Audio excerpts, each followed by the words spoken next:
Hello everybody and welcome back to another review. Now this review is going to be of a Hornby locomotive, obviously, and as you can clearly see, it's a B1. And personally, this is probably one of Hornby's better locomotives out there, when they're put together properly, I mean. So the main reason for this review is because this thing is about to be turned into Mayflower, and I need some photographic evidence of what this thing used to look like before I go and screw it up. So, yeah, that's the main reason for this. It's one of the few unmodified locomotives that I have in my collection that, if you don't follow me on Instagram, I've been collecting quite a lot of locomotives. The past year, a couple years and a half, since the last model review. So there's tons of new locomotives that you guys will probably never see yet, but a lot of them are getting their own separate series in the near future, and you will be seeing quite a few of them. Anyway, so Hornby B1, like I said, this is probably one of their better models out there that Hornby have made. This was made in 2010, I believe. Not this particular one, not this green one. This one was probably made like 2016 or 2017. But the tooling itself was made in 2010. I believe on the back of the box it does say it. Yep, 2010. So, yeah, 2010. Also, Bachmann's B1. Let's address the elephant in the room. Yes, Bachmann's B1. I know about it, unfortunately.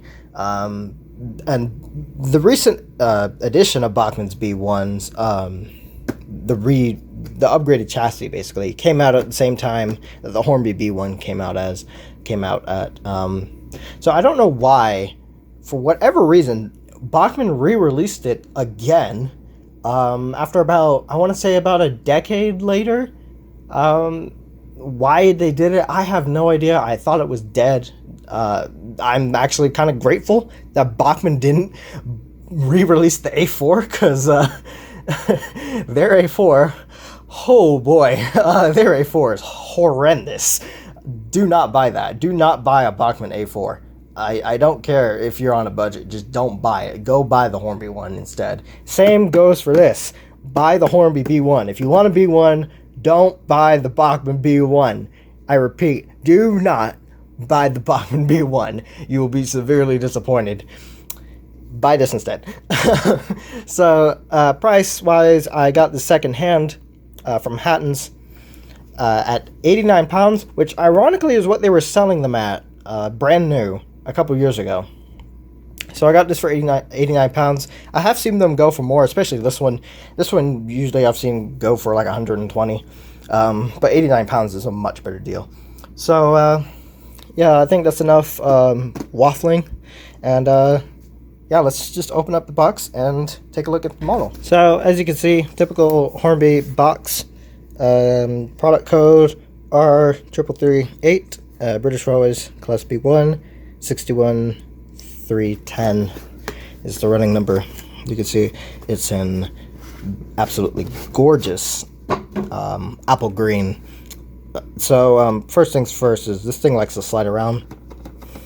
I don't know if it's this particular model, but the sleeve doesn't seem to be holding it properly. I don't know if it's this particular model or they're all like this. So here's the instructions for the Bachmann B1. You know, typical Hornby instructions talked about lubrication, accessories, disconnecting the annoying plug, close coupling, body removal, and yeah, DCC. Like all Hornby engines as of late, this is 8-pin. You will need an 8-pin decoder. Thankfully, it's in the tender, not in the locomotive.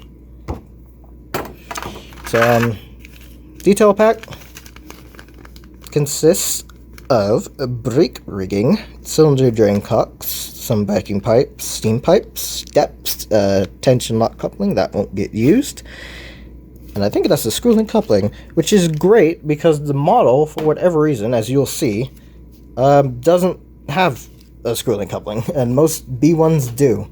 Most B1s that I have seen, anyway. So let's unclip this. Let's take it out of the box. And let's get everything out of shot, and I will put it on the turntable, and we'll take a closer look at it. Alright, so there is the Hornby Thompson B1 on the turntable. So as usual, I'll give it a quick 360 and we'll get right into the review.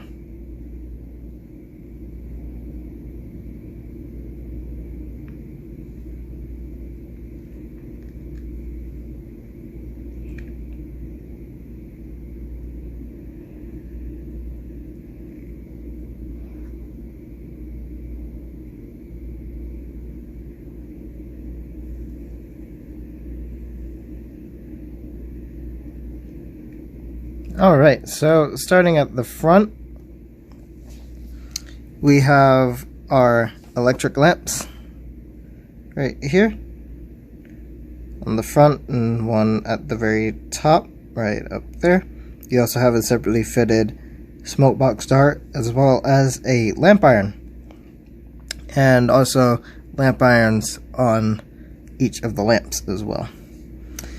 Moving on towards the buffer beam, if I can readjust slightly.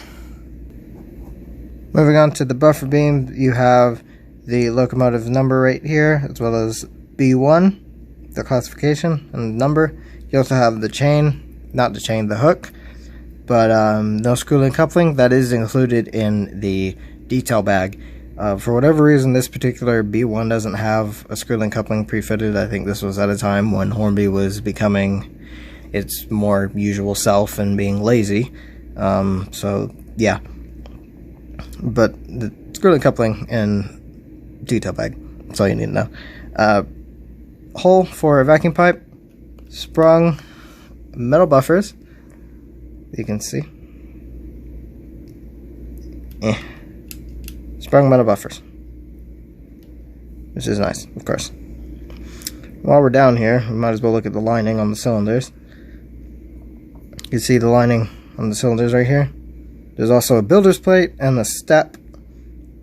There's also some more lining all over the wheels, drivers, and wheels on the bogie. And also there's lining right here. There's even more lining on the steps and on the running plate as well. And let's talk about the running plate for a bit, so bear with me while I readjust. So moving on to the running board, can you see something that's not right? Do you see this?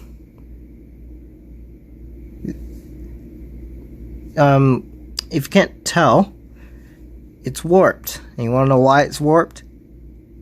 Because it's plastic. Yep, typical Hornby with their plastic running boards. Not every locomotive from Hornby has this. Some of them are made out of die-cast, like the Drummond 700 and the D16 and even the J15. But that's why they're upgrading their A1s. Grizzly A1s and Grizzly A3s. This is the main reason. That, and also they were pretty weak. People have been saying that the old, now old but new Grizzly A1 and A3s, they were pretty light on their feet, and this is why. Plastic running board, typical Hornby, being cheap and lazy.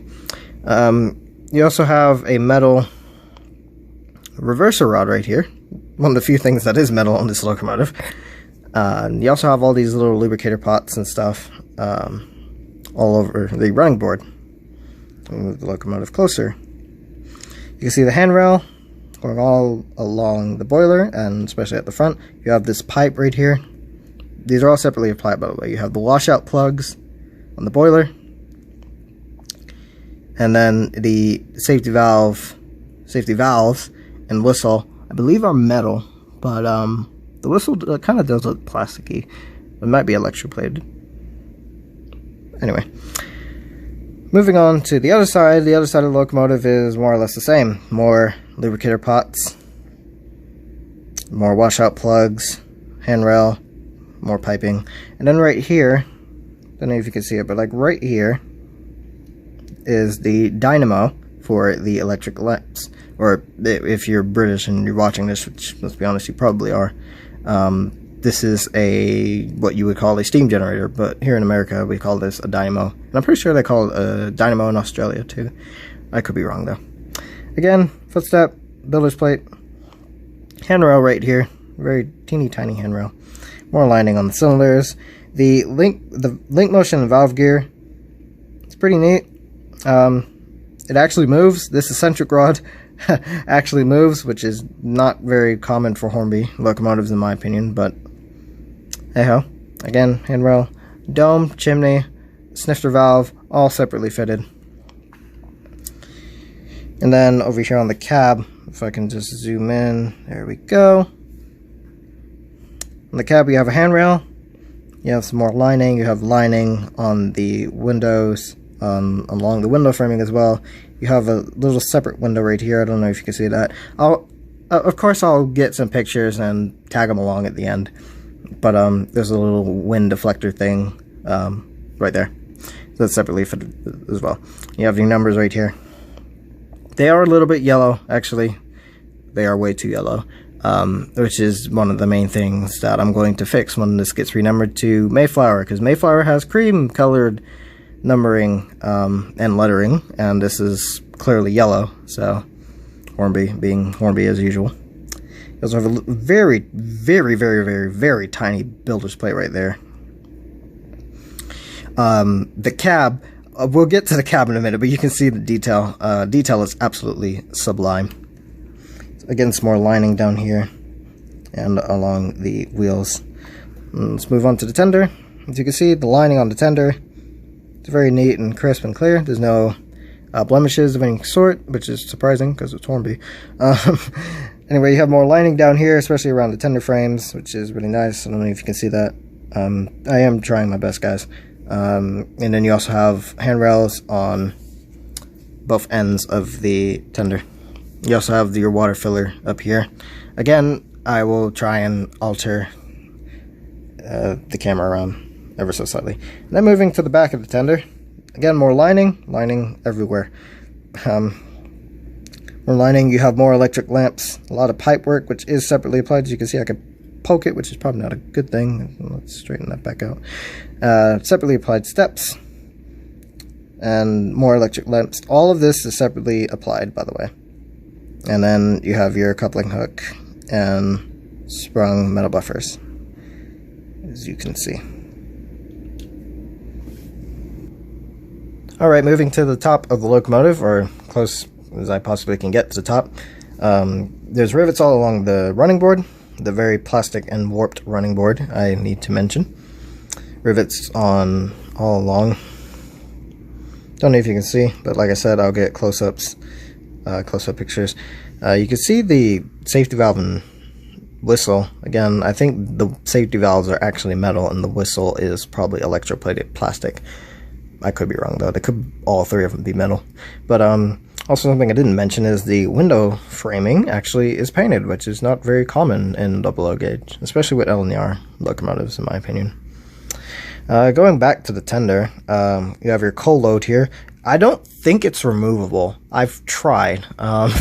It could be removable, and I'm probably not trying hard enough, but I've poked and prodded at it. I've stuck an X-Acto knife up underneath the edges here, and it didn't budge. It's the same on the K1.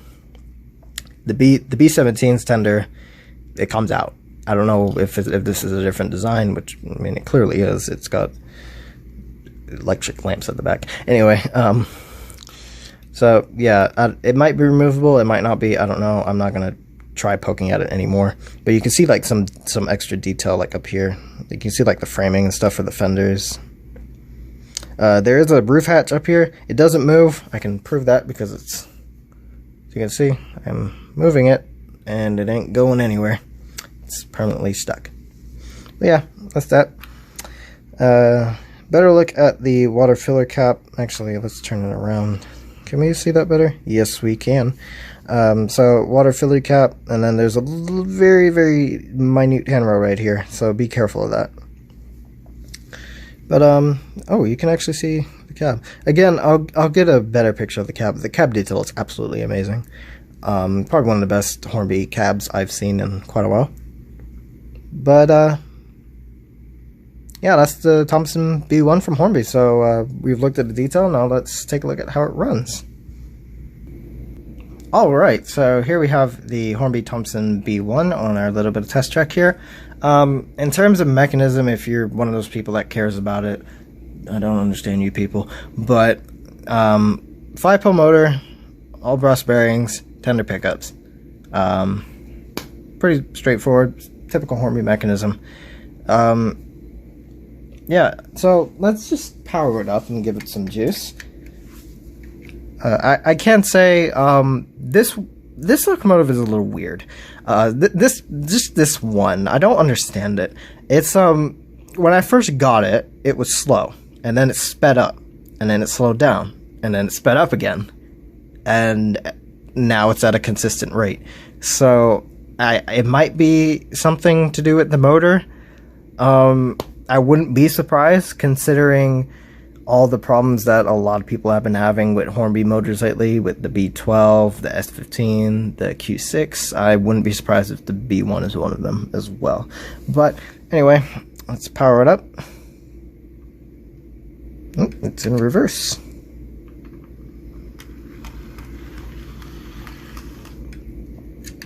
As you can see, nice, smooth operation. There's no motor noise at all. Which is more than can be said for my Hornby Terrier, but yeah, so smooth operation. As you can see, this is probably the best I can get it to do. So let's actually back it up and let's see if we can get it to crawl.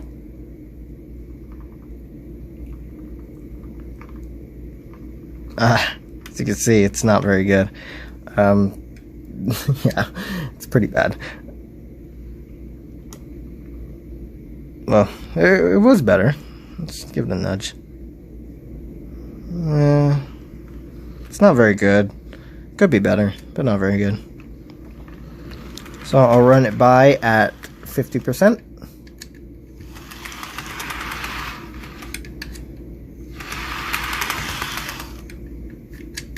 So yeah, despite the weight, it is you know, the plastic running board. It is actually pretty weighty. That's because the chassis is die cast. You know, again, typical Hornby, plastic, garbage, and decent chassis. So, yeah. So I'm just gonna get some quick running shots, and then we'll wrap up this review.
So that concludes this review of the Hornby-Thompson B1.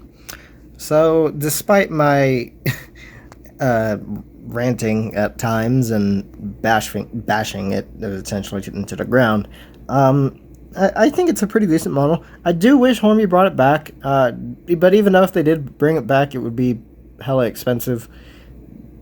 We all know what they're like now. But yeah, it is a really decent model. If you want a B1, I say this again, buy this one. Even though it's got a plastic running board, buy this one. You get more for your money with this one, in my opinion, than Bachmann's Ancient Offering, which is still on the market, and I really don't know why it's still around. I really thought they buried that. But yeah, I repeat, don't buy the Bachmann B1. Just don't do it unless you're on a budget. You're better off getting one of the older ones. Don't get the new one. All the new one is an old body on a new chassis, and that's like 90% of Bachmann's range, actually. Steam range, anyways. So, yeah. Has a lot of separately fitted detail. Pretty great detail. Do watch out for the motor, though, because I have no idea what's going on with mine. As you would have seen, it's fine. Even on extended running sessions, it's fine, and it actually has improved. I've had this locomotive for about a year and a half now, and it has massively improved since the day I first got it. So the motor does no longer slow, like, it's no longer inconsistent. It's very consistent now in its speed. So I don't know if it needed like a bit of warming up or what have you, but obviously it has been serviced since then. But when I got it, it was pretty inconsistent. So that's something I would recommend, is watching out for the motor. Also, watch out for separately fitted parts, because this thing, like I've said multiple times, this is a Hornby locomotive, and Hornby locomotives are very fragile. So I haven't had anything drop off this yet. The only thing I have had a problem with is these lamps, these electric lamps up here. I've had this middle one, it came very loose. It was like hanging off. So yeah, that's been glued back on. But yeah, be careful with the detail. Watch out for the motor. And yeah, that's basically all I gotta say. So thank you guys for watching if you stuck around this long, and I will see you in the next review. Bye.